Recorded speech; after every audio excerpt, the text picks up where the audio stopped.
بصر صاحب زما استاد دی، نور البصر بصر صاحب، هغه ماته یو خبر وکړه، ویره بچې تا چېرته په دې باندې سوچ کړی دی، ټایم مختصر دی خو دا نظم مې د خولې له راغلی دی، بس تاسو ته ویم چې زمونږ د چم کونډه د بچي په خاطر د 500 روپو دپاره د بل کټ ته خیږي.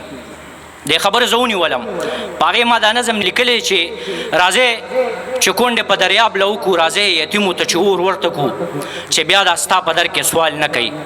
په دوکانونو چې خیرات نه غواړي، د خان حاجي صاحب نه چې څښات نه غواړي، چې د هر چا په خپو کې نه لوغړېږي، چې د دې ځمکې په سر بوج جوړ نه شي، چې د شتمنو بخانې ختمې شي، چې د دې حق خلک په ډاګه وخوري، چې مال او حال ولې تقسیم کړي داسې لکه چې جنګ کې غنیمت تقسیم شي، لکه چې غله په قافله ولګي.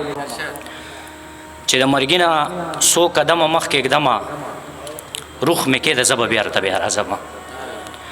د مرګي نه 100 قدمه مخکې ږدمه، روح مې کېده زه به بیا ورته بیا راځمه. که د هجر سړو واغستې خبرې، زه به خپله سرمن تا نه تا وهمه.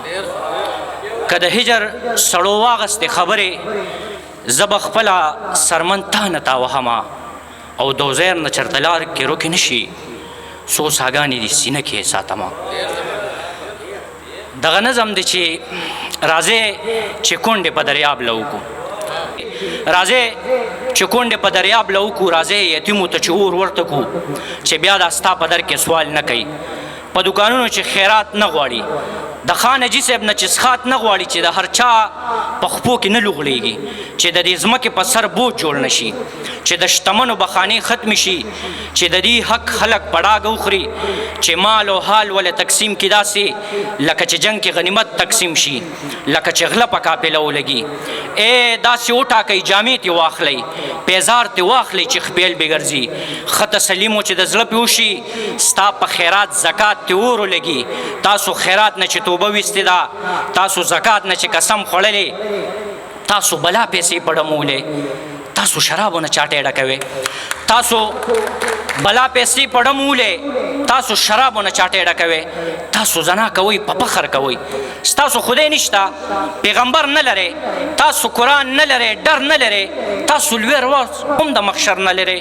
ستاسو د چم کونډه د بچي په خاطر روټۍ دپاره خپل عزت نه خرڅئ.